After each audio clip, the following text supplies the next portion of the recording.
ഇഷ എന്നൊരു പെൺകുട്ടി ഉണ്ടായിരുന്നു. അവളുടെ ഉറ്റ സുഹൃത്ത് അമ്ന അടുത്തുള്ള ഒരു പട്ടണത്തിലേക്ക് താമസം മാറി. ഒപ്പം ഇഷയുടെ സ്കൂളിൽ നിന്നും ടി.സി വാങ്ങി അമ്ന അവളുടെ വീടിനടുത്തുള്ള സ്കൂളിലേക്ക് മാറി. എങ്കിലും ഇഷ അവളുമായി ബന്ധം നിലനിർത്താൻ ശ്രമിച്ചു. എന്നാൽ അമ്നയുടെ മെസ്സേജുകൾക്ക് മറുപടി കുറഞ്ഞു. അങ്ങനെ ഇഷയുടെ ബർത്ത്ഡേ ദിവസം വന്നെത്തി. ഇഷ അമ്നയെ അവളുടെ ബർത്ത്ഡേ പാർട്ടി ക്ഷണിച്ചു. ഇഷ തന്റെ ഉറ്റ സുഹൃത്ത് വരുമെന്ന് പ്രതീക്ഷിച്ച് ആവേശത്തിലായിരുന്നു. അപ്പോഴാണ് അവൾക്ക് അമ്നയുടെ മെസ്സേജ് വന്നത്. എനിക്ക് പനിയാണ്, ബർത്ത്ഡേക്ക് വരാൻ കഴിയില്ല.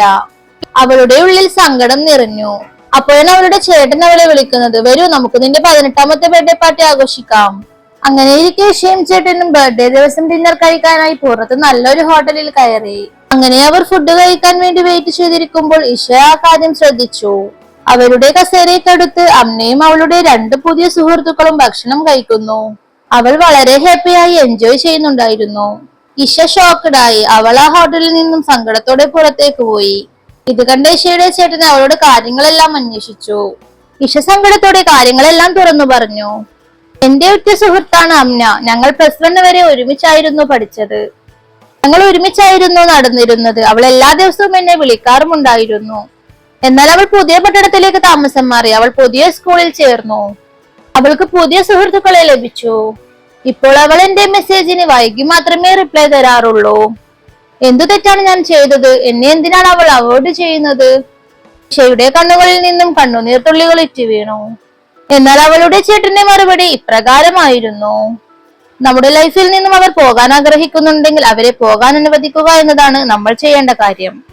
നമ്മളെ വേണ്ടാത്തവരുടെ മുന്നിൽ ബന്ധങ്ങൾക്ക് വേണ്ടി യാചിക്കുകയോ പിന്തുടരുകയോ ചെയ്യരുത്. കുറച്ചു വേദനാജനകമാണെന്നറിയാം, എങ്കിലും നിന്റെ ഭാവിയിൽ അതുകൊണ്ട് നിനക്ക് സന്തോഷം മാത്രമേ ഉണ്ടാവുകയുള്ളൂ. ഒരാളെ സ്നേഹിക്കുക എന്നതിന്റെ അർത്ഥം ഒരു പക്ഷേ അവരെ പോകാൻ അനുവദിക്കുക എന്നതാണെന്ന് അവൾക്ക് മനസ്സിലായി.